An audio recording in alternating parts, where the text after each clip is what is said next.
శ్రీరామచంద్ర ప్రభువే నమః. శ్రీరామదేవుని పూజా విధానము. ప్రార్థన. నీలంబు నీయను స్ఫటికము హృదయము భక్తులను నీవు పట్టుకొమ్మ. నిన్ను వర్ణింపలేరు నీరజానులైన రక్షింపగా రావే రామచంద్ర ప్రభువు. ప్రార్థనాంతరం దివ కేశనామములతో ఆచమనం చేయాలి. ఆచమన కేశవ నామములు.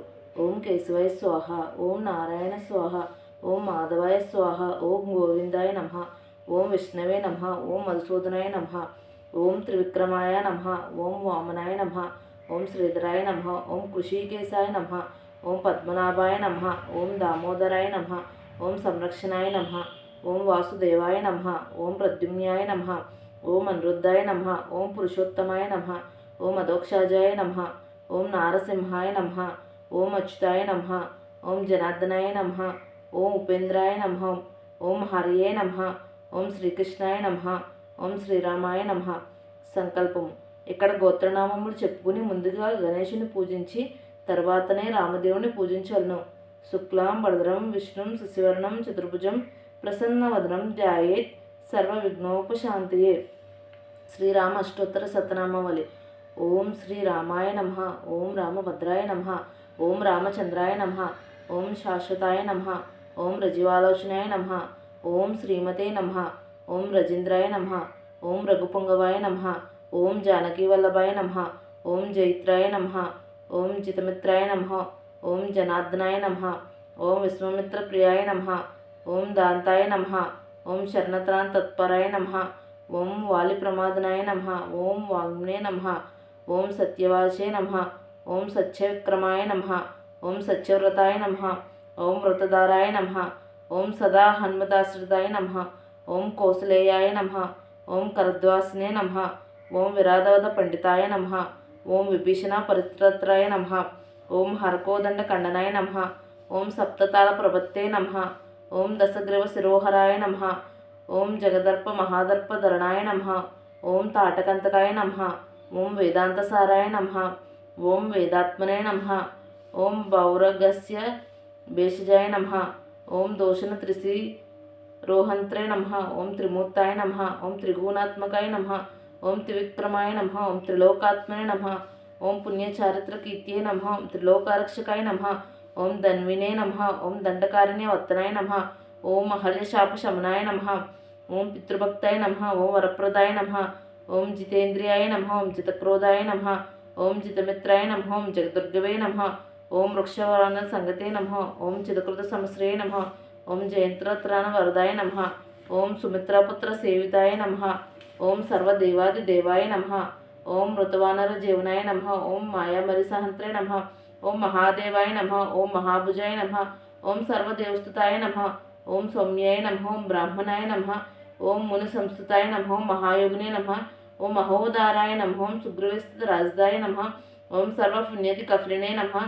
ఓం స్మృతక్ష వ్యాగనాశాయ నమః, ఓం ఆదిపురుషాయ నమః, ఓం పరమపురుషాయ నమః, ఓం మహాపురుషాయ నమః, ఓం పుణ్యదాయాయ నమః, ఓం దయాసారాయ నమః, ఓం పురుషోత్తమాయ నమః, ఓం స్మృతవక్రాయ నమః, అమితాభషణే నమః, ఓం పూర్వభషణే నమః, ఓం రఘువాయ నమః, అనంతగుణ గంభీరాయ నమః, ఓం దిరోదాత్త గుణోత్తమాయ నమః, ఓం మాయా మనుష చరిత్రాయ నమః, ఓం మహాదేవాది పూజితాయ నమః, ఓం సేతుకృతే నమః, ఓం జితవారస్యే నమః, ఓం సర్వతీర్థ మాయాయ నమః, ఓం హరయే నమః, ఓం శ్యామంగాయ నమః, ఓం సుందరాయ నమః, ఓం సూరాయ నమః, ఓం పితవాసస్యే నమః, ఓం ధనుర్ధాయ నమః, ఓం సర్వయజ్ఞాధిపాయ నమః, ఓం యజ్ఞే నమః, జరమరణ వజ్జితాయ నమః, ఓం విభీషణ ప్రతిష్ఠతే నమః, ఓం సర్వభగ్న వజ్జితాయ నమః, ఓం పరమాత్మనే నమః, ఓం పరస్మై బ్రహ్మణే నమః, ఓం సచ్చిదానంద నమః, ఓం పరస్మై జ్యోతిష్యే నమః, ఓం పరస్మై ధ్యాయ నమః, ఓం పరాకాశాయ నమః, ఓం పరత్పరాయ నమః, ఓం పరేశాయ నమః, ఓం పరాగాయ నమః, ఓం పరాయ నమః, ఓం సర్వదేవాత్మకాయ నమః, ఓం పరస్మై నమః.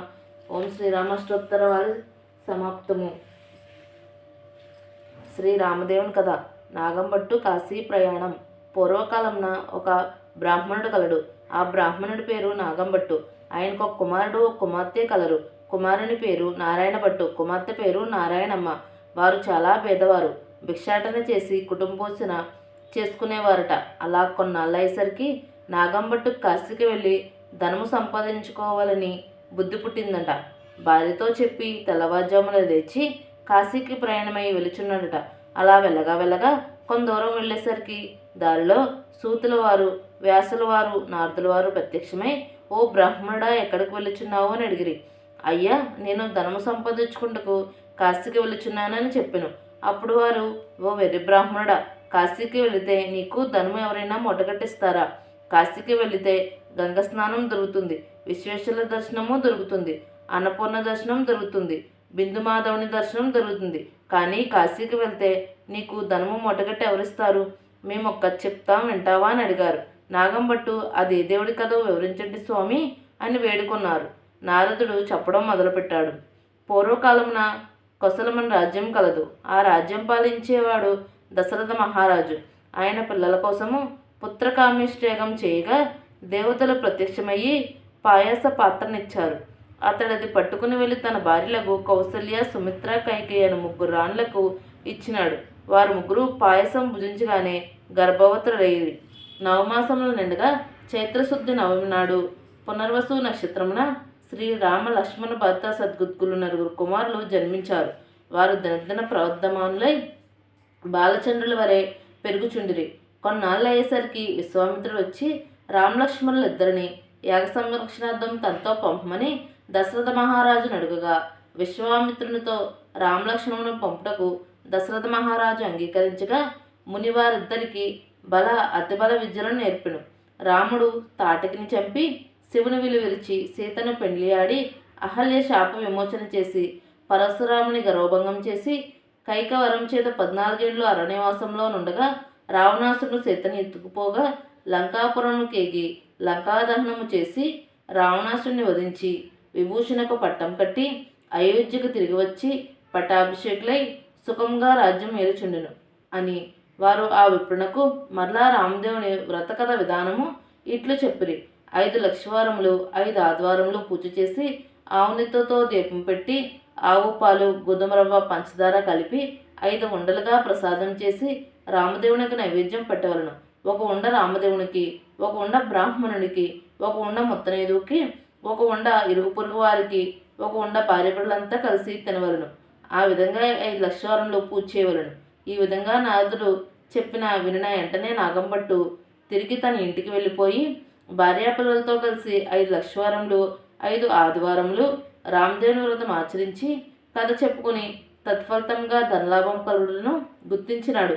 అందువలన 5 వారంతోనే ఆపివేయకుండా తదనంతరం కూడా యథావిధిగా నిత్యం రామదేవుని కథ చెప్పుకుంటూ అష్ట ఐశ్వర్యములతో ఇష్ట సంపదలతో తొలతూగుతున్నాడట. అలాగున కొంతకాలం అయ్యేసరికి ఇదివరకే కాశీకి వెళ్దామనుకున్నాను, కానీ వెళ్ళలేదు. ఇప్పుడు వెళ్దామనుకుని కొంచెం ధనం మూటగట్టుకుని కాశీకావిడ భుజం మీద వేసుకుని కుమారుని కుమార్తెను పిలిచి, అబ్బాయి, అమ్మాయి, మీరు రామదేవుని కథ మానకుండా శ్రద్ధగా చెప్పుకుంటుండమని చెప్పి నాగంభట్టు కాశీకి ప్రయాణమై వెళ్ళిపోయాను. ఆ మరునాడు కుమారుడు యాయావరణంకు వెళ్ళి వచ్చి, అమ్మ, రామదేవుని కథ చెప్తాను, విందుగానే రావమ్మా అని పిలువగా ఆ తల్లి, నాయన, పొద్దునే దాసిది పాచి పనికి వచ్చేవేళ వంటవేళ అయినది, ఇప్పుడు కథ వినలేను అనెను. మళ్ళీ రాత్రివేళ కథ చెప్తాను, విందుగానే రావమ్మనగా, ఇప్పుడేం కథ నాయన, పడకవేళ నిద్రవేళ, ఇప్పుడు వినను అనెను. ఆ కారణంగా రామదేవునకు కోపం వచ్చినది. ఎలా వచ్చిన ఐశ్వర్యము అలాగే వెళ్ళిపోయినవి. బట్టలు, బిందెలు, చెంబులు, గిన్నెలు అన్నీ దొల్లిగిల్లి ఇరుగు పొరుగు వారిండ్లలోనికి వెళ్ళిపోయాను. పూర్వం నుండి ముష్టి ఎత్తుకునే చిల్లు రాగి చెంబు కూడా దొల్లి వెళ్ళిపోచున్నడత. అప్పుడు నారాయణమ్మ చూచి, అమ్మ, అదైనా ఉంచుమని కోరమ్మ అని చెప్పగా, అదైనా ఉంచు రామదేవుడా తండ్రి అని కోరగా ఆ చెంబు తప్ప మిగతావన్నీ వెళ్ళిపోయినట. వారి గూట్లో ఉన్న వెండి కంచం కూడా తొల్లిపోతూ ఉండగా తల్లి ఆ కంచం మంచు పట్టుకుంది, లాగిందంట.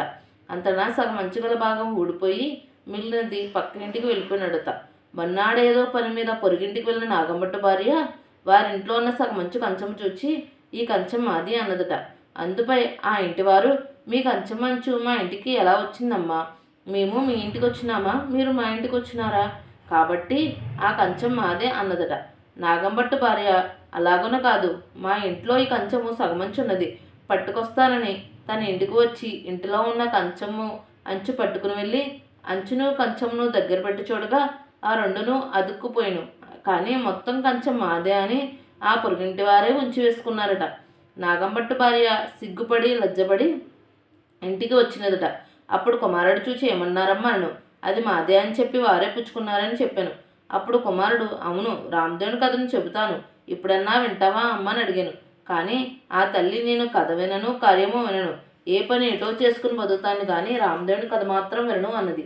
మరియు ఎలా వచ్చిన ఆశ్చర్యము అలాగే వెళ్ళిపోయినవి.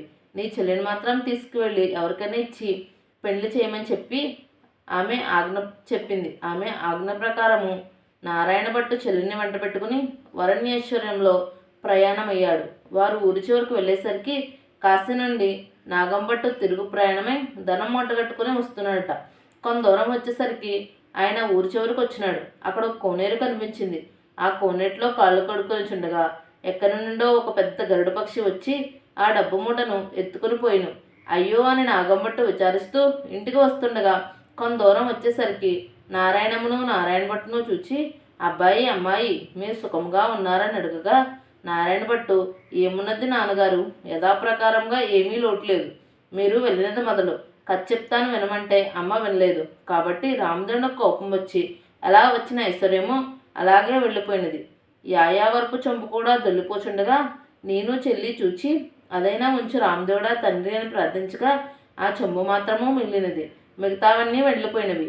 గూట్లో ఉన్న వెండి కంచం కూడా దొల్లిగిల్లి ఇరుగు పొరుగు వారింటికి పోచున్నది. అప్పుడు అమ్మ చూచి కంచమంచు పట్టుకుని లాగ్గా సగం మనకి, సగం పొరుగింటి వారికి వెళ్ళిపోయినది. మరునాడు ఉదయం లేచి వారింటికి నిప్పు కొరకే వెళ్ళి వారి ఇంటిలో కంచం అంచు చూచి కంచం మాది అన్నదట. అంతటా వారు, మీ కంచం మా ఇంటికి ఎలా వచ్చిందమ్మా? మేము మీ ఇంటికి వచ్చినామా, మీరు మా ఇంటికి వచ్చినారా? ఇది మాదే అన్నదట. అలాగన కాదు, మా ఇంట్లో ఉన్న కంచం మంచు పట్టుకొస్తానని తీసుకువెళ్ళి దగ్గర పెట్టి చూడగా రెండూ అతుకుపోయాను. వారు దానిని మాదే అని తీసివేసుకున్నారు. అమ్మ, ఇప్పుడైనా రామదేవుని కథ చెప్తాను వింటావా అమ్మని అడగగా నేను కథ వినను, కార్యం వినను అన్నది. అందువల్ల రామదేవుని కోపం వచ్చి ఎలా వచ్చిన ఐశ్వర్యమో అలాగే వెళ్ళిపోయాను. చెల్లిని మాత్రం ఎవరికైనా ఇచ్చి పెళ్లి చేయమని చెప్పి అమ్మ ఆజ్ఞాపించను. ఆమె ఆజ్ఞ ప్రకారం వెంట పెట్టుకుని వస్తున్నాను. మీ ఆజ్ఞ ఏమిటి నాన్నగారు అని అడగగా, సరే, మీ అమ్మ చెప్పినట్లే చేయమని చెప్పి నాగంభట్టు విచారిస్తే ఇంటికి వెళ్ళినాడు. నారాయణ భట్టు నారాయణమ్మను వెంట పెట్టుకుని వెళుచున్నాడు. వెళ్ళగా కొంత దూరం వెళ్ళేసరికి నారాయణ భట్టుకు ఒక బ్రాహ్మణుడు కనిపించను. ఓ బ్రాహ్మణుడా, నీకు నా చెల్లెల్నిచ్చి పెళ్లి చేస్తాను, చేసుకుంటావు అని అడగగా అతను పెళ్లి వద్దు, పేరంట మొక్కలొద్దని చెప్పాను. మరి కొంత దూరం పోయేసరికి ఇంకొక బ్రాహ్మణుడు కనిపించాడు. నారాయణ భట్టు అతనితో, ఓ బ్రాహ్మణుడా, నా చెల్లెల్నిచ్చి పెళ్లి చేస్తాను, చేసుకుంటావు అని అడగగా అతను, నాకు పెళ్లి వద్దు, పేరంటం వద్దు, ఇదివరకే 2 భార్యలు ఉన్నారు అను. మరలా వెలుచుండగా త్రోవలో పెద్ద పూల తోట కనిపించను. ఆ తోటలో అన్నా చెల్లెలు కూర్చుని రామదేవునిగా చెప్పుకుంటూ ఉండగా ఎక్కడి నుంచో ఒక బ్రాహ్మణ యువకుడు వచ్చి పువ్వులు కోసుకుంటూ ఉండగా ఆ యువకుని చూచి నారాయణ భట్టు, ఓ బ్రాహ్మణుడా, నీకు నా చెల్లెల్నిచ్చి పెళ్లి చేస్తాను, చేసుకుంటావా అనను. పెళ్లి చేస్తా అంటే వద్దంటానా బాబు, కానీ మా గురువుగారు ఉన్నారు, వారి ఆజ్ఞ ప్రకారం చేసుకుంటా అన్నాడు ఆ యువకుడు. మీ గురువుగారు ఎక్కడున్నారని అడగగా ఫలానా తోటలో ఉన్నారని చెప్పాను. వెంటనే నారాయణ భట్టు గురువుగారి దగ్గరికి వెళ్ళి, అయ్యా గురువుగారు, మీ శిష్యునికి నా చెల్లెల్నిచ్చి పెళ్లి చేస్తాను, తమరు ఒప్పుకుంటారా అనను. అంతా గురువు బ్రహ్మచారిని గృహస్థునిగా చేస్తానంటే వద్దంటానా, కానీ వాడి దగ్గర చింతకాయంత బంగారం లేదు, గోపాదమంత భూమి లేదు, మీకు ఇష్టమైతే చేయండి అన్నాడు. అప్పుడు నారాయణ భట్టు గురువుకి నమస్కరించి అలాగెక్కడికో వెళ్ళి 4 రాటలు తెచ్చి నాటి పందిరి వేసి గుచ్చిన ముత్యాల తోరణాలు కట్టి గుచ్చని ముత్యాల తలంబ్రాలు పోసి 70 ఎగాల నారాయణమ్మనిచ్చి పెళ్లి చేసినాడు. వారు అక్కడే కూర్చుని రామదేవుని కథ చెప్పుకుంటున్నారట. అలా కొన్నాళ్ళు అయ్యేసరికి ఒక విప్రుడు వచ్చి, మీకు 4 ఎకరముల భూమి దారిపోస్తాం, తీసుకోవాల్సిందని చెప్పగా అప్పుడు వారు, మేము రామదేవుని కథ చెప్పుకుంటున్నాము, కథ అయిన పిమ్మట తీసుకుంటాము, మీకు ఇష్టమైతే కూర్చుని కథ వినండి అన్నారు. కథ అయిన తర్వాత ఆ బ్రాహ్మణుడు రాగచెంబుతో నీరు పోసి, ఫలానా తోటలో ఆస్తి ఉన్నది, అనుభవించుడని 4 ఎకరముల భూమి వారికి దారపోసి ఆ విప్రుడు ఎక్కడికో వెళ్ళిపోయినాడు. వారు ఆ 4 ఎకరముల భూమి అనుభవించు కథ చెప్పుకుంటూ అక్కడే ఉన్నారు. అలా కొన్నాళ్ళయ్యేసరికి ఆ ఊరు రాజుగారు ఒక భవనమును కట్టించి దానిని కొంత ధనమును పుణ్యదంతులకు దారిపోయారని చూస్తున్నారు. ఎంత వెతికినా ఆయనకి నచ్చిన పుణ్యదంతులు దొరకలేదు. ఒక రాత్రి రామదేవుడు రాజు కలలో కనిపించి, ఫలానా తోటలో పుణ్యదంతులు ఉన్నారు, వారిని తీసుకువచ్చి ఇల్లు ధనము దారబోయాలని ఆజ్ఞాపించారట. వారి ఆజ్ఞ ప్రకారము మన్నాడుద్యము లేచి రాజు నారాయణమామ భర్త ఉన్న తోటకు 16 మంది బోయిలను పల్లకిను పంపినాడు. వారు అక్కడికి వెళ్ళి, ఏమండే మా దేశపు రాజుగారు ఓ గృహమును కొందనమును మీ ఇద్దరికి దారిపోస్తారట, మిమ్మల్ని వెంట పెట్టుకుని రమ్మని పంపుతున్నారు, కానీ రావాల్సిందిగా వారు మేము రామదేనుక చెప్పుకుంటున్నాం, మీకు ఇష్టమైతే కూర్చుని కథ వినండి, తర్వాత వెళ్దాం అనగా బోయిలు కథ విన్న తరువాతనే ఆ పుణ్యదములు తీసుకుని వెళ్ళి రాజుగారికి అప్పగించిరి. రాజు సంతోషంతో ఆ గృహమును కొందనమును వారికి దారిపోసి వెళ్ళిపోయినారు. అప్పుడు నారాయణమ్మ ఆమె భర్త నారాయణ భట్టు ఆ గృహమును 4 ఎకరముల భూమిని అనుభవిస్తూ నిత్యమును రామదేవునిగా చెప్పుకుంటూ అక్కడనే ఉండసాగారు. కొన్నాళ్ళయ్యేసరికి నారాయణ భట్టు, అమ్మాయి, నేను ఎన్నాళ్ళు ఇలా మీ దగ్గరే ఉంటాను, నేను వెళ్ళి రామదేవుని తీసుకొస్తాను, నీవు నీ భర్త కథ మానకుండా చెప్పుకోండి అని చెప్పి తాను ప్రయాణమై వెళ్ళినాడు. నారాయణ భట్టు కొంత దూరం వెళ్ళక ఒక గ్రామం వచ్చినది. ఆ గ్రామంలో గొల్లవాడిని చూచి, గొల్ల, ఈ గ్రామంలో విశేషాలు ఏమిటని అడిగాను. ఏమున్నది నాయన, నేను పుట్టుకతోనే అందుడను, వాళ్ళు వడ్లు పోసి నన్ను కాపలా కూర్చోమనగా కర్ర పుచ్చుకుని కూర్చున్నాను, నా అవస్థ ఇలా ఉంది బాబు అన్నాడట. నారాయణ భట్టు ఒక కథ చెప్తాను విన్నదవా అని అడిగాను. గొల్ల అలాగే ఉంటాను చెప్పమన్నాడు. అప్పుడు నారాయణ భట్టు రామదేవుని కథ వ్రత విధానమంతా చెప్పేసరికి ఆ గొల్లవానికి కొంచెం కళ్ళు కనిపించినట. అప్పుడు అతను, ఓహో, కథలోనే ఇంత మహత్యం ఉంది, వ్రతం చేసుకుంటే ఇంకెంత మహత్యం ఉంటుందో, ఎందుకీ నువ్వు ఏ దైవానివో ఏ దేవునివో చెప్పమను. నారాయణ భట్టు నవ్వి, ఇది రామదేవుని కథ మహస్యము, 5 లక్షవారంలో 5 ఆదివారములు పూజ చేసి ఆవునెత్తితో దీపం పెట్టవలను, ప్రసాదానికి ఆవు పాలు పంచదార గోధుమ రవ్వ కలిపి 5 ఉండలుగా చేసి రామదేవునకు ముత్తనైదునకు బ్రాహ్మణునకు ఇరుగు పొరుగు వారికి ఇచ్చి భార్యా పిల్లలతో తినవలని చెప్పి వెళ్ళిపోయాను. తిరిగి కొంత దూరము వెళ్ళేసరికి ఒక రాజు విచారిస్తూ ఉన్నాడట. ఆ రాజును చూసి నారాయణ భట్టు, ఏమి రాజా విచారిస్తున్నావు అని అడిగాను. నాయన, నా రాజ్యము పరాయి రాజులు తీసుకున్నారు, నేను సకుటుంబంగా పరారైపోతుండగా నా భార్యా బిడ్డలు దారి తప్పిపోయారు, నా అవస్థ ఎలా ఉంది నాయన అని రాజు చెప్పినాడు. సరే, నేను కథ చెప్తాను వింటామని నారాయణ భట్టు అడగగా ఆ రాజు, అలాగే ఉంటాను, చెప్పవలసింది మహానుభావ అనను. నారాయణ భట్టు రామదేవుని కథ వ్రత విధానమంతా చెప్పేసరికి ఆ రాజుగారి పరారైన భార్యాబిడ్డలు పరాయి రాజు తీసుకున్న రాజ్యము తిరిగి ప్రాప్తించెను. అప్పుడు రాజు సంతోషంతో నారాయణ భట్టును చూచి, ఏమండి మహానుభావ, మీరు ఎదుడో చెప్పవలసింది, మిమ్మల్ని పూజ చేసుకుంటాననగా నారాయణ భట్టు, నేను దేవుడని కాదు, ఇది రామదేవుని కథ మహస్యము, మీరు 5 లక్షవారంలో 5 ఆదివారంలో పూజ చేయమని చెప్పి వ్రత విధానమంతను ఇంకొక మారు చెప్పాను. నారాయణ భట్టు మళ్ళా కొంత దూరం వెళ్ళగా అక్కడ స్త్రీ విచారిస్తూ కూర్చుని ఉన్నది. ఆ స్త్రీని చూసి నారాయణ భట్టు, ఎందుకు విచారిస్తున్నావు అని అడిగాను. అప్పుడు ఆమె, ఏమున్నది నాయన, నాకు చిన్నతనంలోనే పెళ్ళైనది, నా భర్త దేశాంతరం వెళ్ళినాడు, నా తల్లిదండ్రులు అత్తమామలు కొన్నాళ్ళు చూచి ఎన్నాళ్ళు నిన్ను ఇలాగన చూస్తామని వదిలివేశారు, కాబట్టి నా అవస్థ ఇలా ఉన్నది నాయన అని చెప్పినది. అప్పుడు నారాయణ భట్టు, నేను ఒక చెప్తాను వింటావని అడిగాను. అలాగే వింటాను చెప్పమంది. నారాయణ భట్టు రామదేవుని కథ అంతా చెప్పి వ్రత విధానమంతా చెప్పేసరికి దేశాంతరం వెళ్ళిన ఆమె భర్త తిరిగి వచ్చినాడు. తరిమివేసిన తల్లిదండ్రి అత్తమామలు కూడా వచ్చినారట. ఆమె సంతోషించి నారాయణ భట్టు చూచి, ఏమండి మహానుభావ, మీరు ఏ దైవానివో చెప్పండి, మిమ్మల్ని మేము పూజ చేసుకుంటామని అడిగాను.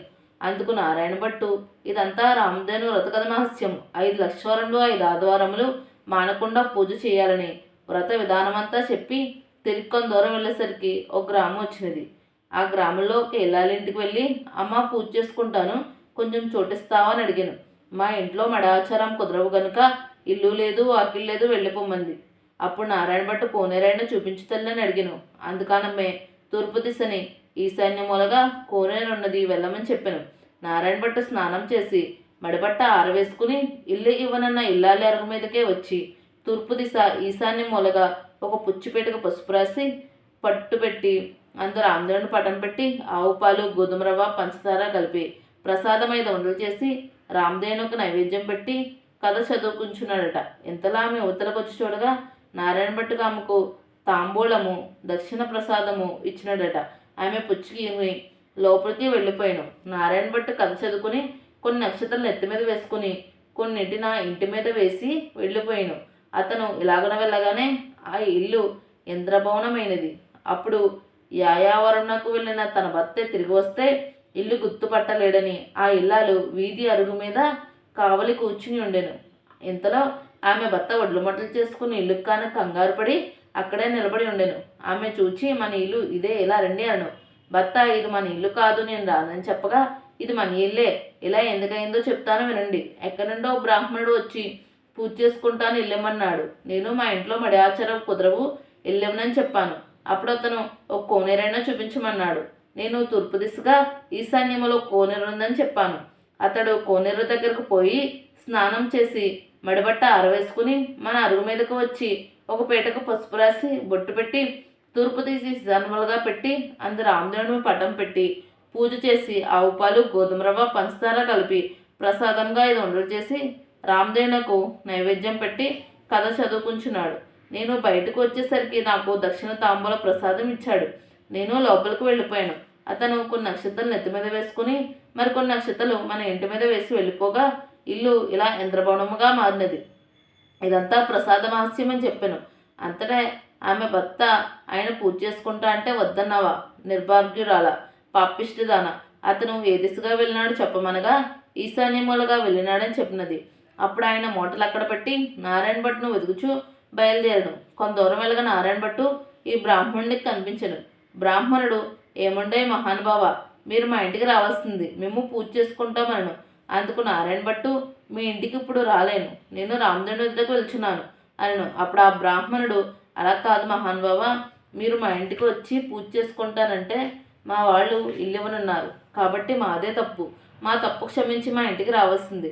మీరు ఏదేమనువో చెప్పండి, మేము పూజ చేసుకుంటామనగా నారాయణ భట్టు, మీ ఇల్లు కాబట్టి మీరు ఇవ్వనన్నారు, మీ తప్పేమీ లేదు, అడగడం నా తప్పే, నేను మీ ఇంటికి ఇప్పుడు రాలేను, రామదేవుని వద్దకు వెళ్తున్నాను, నేను ఏ దేవుడని కాను, ఇదంతా రామదేవుని కథమాస్యం. నీవు ఇంటికి వెళ్ళి 5 లక్షవారములు 5 ఆదివారములు పూజ చేసుకోమని వ్రత విధానమంతా చెప్పి నేను రామదేవుని వెతుక్కుని వచ్చేటప్పుడు నేను ఇంటికి వస్తాను అనను. అప్పుడు ఆ బ్రాహ్మణుడు ఇంటికి వచ్చి కథలోనే ఎంత మహత్యం ఉంది, వ్రతం చేసుకుంటే ఇంకెంత మహత్యం ఉంటుందో అని పూజ చేసుకుని కథ చెప్పుకొని అష్టేశ్వరంతో తొలుతూగుతున్నాడుట. నారాయణ భట్టు ఎండనక వాననక తిండనక తిప్పలనక అర్ధరాత్రనక అరణ్యమోట్లనక పడి వెలుచుండగా కొంత దూరం వెళ్ళేసరికి ముఖం తిరిగి మోచి వచ్చి పడిపోయాను. అప్పుడు రామదేవునికి దయ కలిగి ముసల బ్రాహ్మణ వేషంలో వచ్చి నారాయణ భట్టు ముఖం తుడిచి లేవదీసి మంచినీరు ఇచ్చి భోజనం చేదురుగానే మా ఇంటికి రమ్మనను. నేను రామదేవుని వద్దకు వెళ్తున్నాను, భోజనం మాత్రం చేయను, ఒక కోనేరు మాత్రం చూపిస్తే స్నానం చేస్తానన్నాడు. తూర్పు దిశ ఈశాన్యమూల ఒక కోనేరు ఉన్నది వెళ్ళమన్నాడట. రామదేవుడు నారాయణ భట్ ఆ కోనేరు వద్దకు వెళ్ళి స్నానం చేసి పైకి వచ్చేసరికి 2 పెట్లు 2 కంచాలు కనిపించినవి. అప్పుడు నారాయణ భట్టునకు రామదేవుడు సీతమ్మ ఎదురై మా ఇంట్లో భోజనం చేతురుగానే రమ్మన్నారట. నేను భోజనం మాత్రం చేయను, రామదేవుని వద్దకు వెళ్తున్నాను అన్నాడట. నేను రామదేవుడిని చెప్పగా అయితే కావచ్చును మహానుభావ, నాకు దర్శనం కావాలని చెప్పగా అప్పుడు పులిశర్మంతో రుద్రాక్షాలతో విభూతి రేఖలతో నడుమున నాగబన్నముతో శిరస్సున గంగతో పక్కన పార్వతితో త్రిశూలం త్రినేత్రములతో నందివాహన రూపుడై ఈశ్వరుడు ప్రత్యక్షమయ్యాడు. అప్పుడు నారాయణ భట్లు వారిని కూడా ఈ విధంగా స్తోత్రం చేశాను. వందే శంభుం మమోపతిం సురగురం వందే జగత్కారణం వందే పన్నగభూషణం మృగధరం వందే పశూన్నపాతిం వందే సూర్య శహాహ్నవాహిని నయనం వందే ముకుంద ప్రియం వందే భక్త జనాశ్రయం చవదం శివం శంకరం. అప్పుడు నారాయణ భట్టు విష్ణుమూర్తిని కూడా ప్రత్యక్షం కావాలని కోరిను.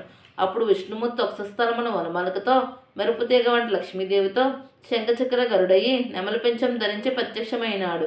నారాయణ భట్టు వారిని కూడా విధంగా స్తోత్రం చేసెను. శాంతాకారం భుజగశయనం పద్మనాభం సురేశం విశ్వాకారం గగనసదృశం మేఘవర్ణం శుభంగం లక్ష్మీకాంతం కమలనయనం యోగహృద్యానగమ్యం వందే విష్ణు భవభయహరం సర్వలోకైకనాథం అని నారాయణ భట్టు నాకు రామదేవుడు ప్రత్యక్షం కావాలనుకుని కోరిను. శ్రీమద్ దివ్య మునంద చిత్త నిలయం సీతామనోనాయకం వాల్మీకోద్భవ పయోధి శశనం స్మరానానం చన్మన్యం నిత్యం నిరాధ నిలాకాయ మౌనం నిర్వాణ శాంతాయకం శాంతం సత్యమానమమం శివాకారం శ్రీ రామచంద్రం భజే అని స్తోత్రం చేసేసరికి హనుమత్ సీత లక్ష్మణ భర్త సద్గుద్గురి పరివారు సైతంగా శ్రీ రామచంద్రుడు పరిచయమయ్యాడు. అప్పుడు రామదేవుడు, ఎప్పుడైనా భోజనం చేస్తామని నారాయణ భట్టు అడిగాను. అలాగే చేస్తాను, కానీ భోజనం అయిన తర్వాత నాతో వస్తానని అభయాస్తం ఇస్తే భోజనం చేస్తానను. రామదేవుడు నారాయణ భట్టునకు అలాగే వస్తానని అభయాస్తం ఇచ్చాను. అప్పుడు సీతమ్మ తల్లి 4 కూరలు ఆవకాయ పిండి వంటలతో పంచపక్ష పరమాన్నములు వండి 2 పీటలు 2 కంచాలు వేసి వారి బంధుకోటి పరివార సహితంగా రామదేవుని పరివార సహితంగా నారాయణ భట్టునకు భోజనం వడ్డించెను. అందరూ భోజనం చేసి కర్పూర తాంబూలం వేసుకున్న తర్వాత నారాయణ భట్టు తనతో రావాల్సిందని కోరెను. అప్పుడు ముందు నారాయణ భట్టు అతను వెనుకనే రామదేవుడు బయలుదేరి వెళ్తున్నారు. అలా కొంత దూరం వెళ్ళి నారాయణ భట్టు వెనుకకు తిరిగి చూడగా అతనికి అప్పుడు రామదేవుడు కనిపించలేదు. అంతా నారాయణ భట్టు ముఖం తిరిగి మొచ్చి వచ్చి నేల మీద పడిపోయాను. అప్పుడు రామదేవునికి దయగలిగి ముసల బ్రాహ్మణ వేషంలో వచ్చి నారాయణ భట్టు ముఖం తుడిచి లేవదీసి మంచినీళ్ళు ఇచ్చి ఏమి లగ్న పడిపోయినావు అని అడిగాను. దేవా, నీ మహిమ బ్రాహ్మతి దేవతలు, యోగీశ్వర్లు, మునీశ్వర్లు, తపస్సులు తెలుసుకొనలేరు. మీ మహాత్యం తెలుసుకుంటకు నేనెంతటి వాడను? నా తప్పులు క్షమించి నాతో రావాల్సిందని రామదేవుడిని నారాయణ భట్టు మళ్ళా ప్రార్థించాను. అప్పుడు రామదేవుడు అలాగే వస్తానని, నీ వచ్చినప్పుడు ఎవరి ఇండ్లకు వెళ్ళినావో వారి ఇండ్లకు నన్ను కూడా నీ భుజాలపై ఎక్కించుకుని తీసుకువెళ్ళమను. నారాయణ భట్టు రామదేవుని తన భుజాలపై ఎక్కించుకుని కొంత దూరం వచ్చేసరికి ఇల్లేమని చెప్పిన ఇల్లాలింటికి వచ్చిరి. అచ్చట ఇల్లాల ఆమె భర్త కూర్చుని రామదేవుని గారు చెప్పుకుంచుండిరి. ఈ విధంగా తొలుత విచారగ్రస్తులుగా కనిపించిన స్త్రీ ఇంటికి, రాజుగారింటికి, కొలవారింటికి వచ్చిన వారందరూ రామదేవుని గారు చెప్పుకుంటుండగా విని వారి కష్టేశ్వరములు, ఆయుర ఆరోగ్యములు, ఎడబాయకుండా సంపదలు ఇచ్చి వారందరినీ రక్షించినారట.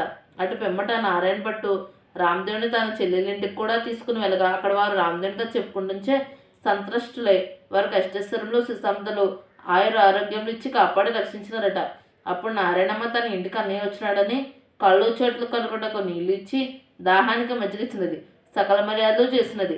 అప్పుడు నారాయణ భట్టు మర్యాద చేయనక్కర్లేదు. ఇప్పుడు నేను రామదేవుని తీసుకుని వచ్చుచున్నాను. నీవు నీ భర్త మన ఇంటికి రావాలను. మనమందరం పూజ చేసుకుందామని చెప్పినాడు. అప్పుడు నారాయణమ్మ సంతోషంతో అలాగే వస్తానని నారాయణమ్మ, ఆమె భర్త నారాయణ భట్టు, రామదేవులతో సహా వారంతా బయలుదేరి వారి గ్రామ పొలిమేరకు వచ్చేసరికి గ్రామంలోని వారు కొందరు చూచి వారి తల్లిదండ్రులతో, ఏమండోయ్ నాగమట్టి గారు, మీ అబ్బాయి, అమ్మాయి, అల్లుడు ఇంకా ఎవరెవరో బయలుదేరి వస్తున్నారని చెప్పినారట. అప్పుడు వారి తల్లిదండ్రులు పరిగెత్తుకుని వచ్చి సంతోషంతో కుమారుని, కుమార్తెను కౌగులించుకోబోయినారట. అప్పుడు నారాయణ భట్టు చూచి, అమ్మా, నన్ను ముట్టుకోవద్దు.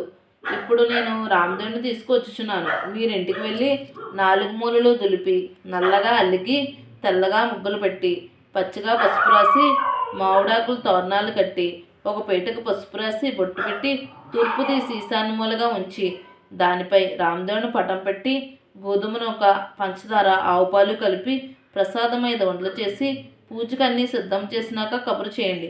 అప్పుడు నేను రామదేవుని తీసుకొచ్చేదని చెప్పినాడు. వారు సంతోషంతో అతను చెప్పిన ప్రకారము పూజకు అన్నింటినీ సిద్ధం చేసి అతన్ని రమ్మని పిలిచిరి. అప్పుడు నారాయణ భట్టు సంతోషంతో రామదేవుని భుజాలపై ఎక్కించుకుని ఆ గ్రామంలో 4 వీధులు ఊరేగించి ఇంటికి తీసుకువచ్చి ఆ రామదేవుతో, తండ్రి, మా ఇంట్లో మీరు కుడిపాదం పెట్టవలను అని ప్రార్థించును. అప్పుడు రామదేవుడు వారింటిలో కుడిపాదం పెట్టేసరికి అది పెద్ద ఇంద్రభవనంగా మారిపోయినది.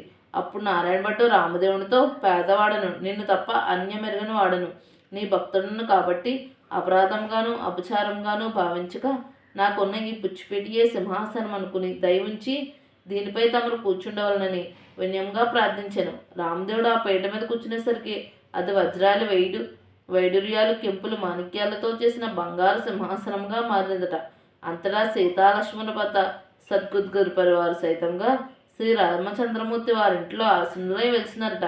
ఆ పూట రామదేవుని వ్రతం చేసుకుని కథ చెప్పుకుని కథాక్షతాలు తమ సరస్సులపై ధరించేసరికల్లా ఎక్కడి నుండో పేద బ్రాహ్మణుడు వచ్చి, ఏమండో నాగమట్టి గారు, మీ అబ్బాయికి మా అమ్మాయినిచ్చి పెళ్లి చేస్తాము, ఒప్పుకుంటారని అడగగా, పెళ్లి చేస్తా అంటే వద్దంటానా బాబు, అలాగే చేద్దామని చెప్పి నాగమట్టు పాకర్లు పందిళ్ళు వేయించి గుచ్చిన ముత్యాల తోరణాలు కట్టి గుచ్చిన ముత్యాల తలంబ్రాలు పోసి నారాయణ భట్టుకి 70 యగాలు పెళ్లి చేసినారట. నారాయణ భట్టు, అతని భార్య నారాయణమ్మ, మా భర్త వారంతా మరలా రామదేవుని వ్రతం పట్టి ఆవుపాలు, గోధుమ రవ్వ, పంచదార కలిపి ప్రసాదం చేసి ఆవు నెత్తితో దీపం పెట్టి తూర్పు వైపు ఈశాన్య మూలకు ఒక పీటకు పసుపు రాసి బొట్టు పెట్టి 5 లక్షవారంలో 5 ఆదివారంలో పూజ చేసి నైవేద్యం పెట్టి కథమానకుండా చెప్పుకుంటున్నారట. వారి భక్తికి మెచ్చి రామదేవుడు వారికి ఆయుర ఆరోగ్య బుద్ధి అష్టైశ్వరములు ఎడబాయకుండా సంతరించి రక్షించినారట. ఈ నమ్ము ప్రపంచమంతా నోచినాయి. రోజున వారందరూ అష్టైశ్వరంతో సుఖంగా ఉండిరి. రామదేవుని కథ సంపూర్ణము.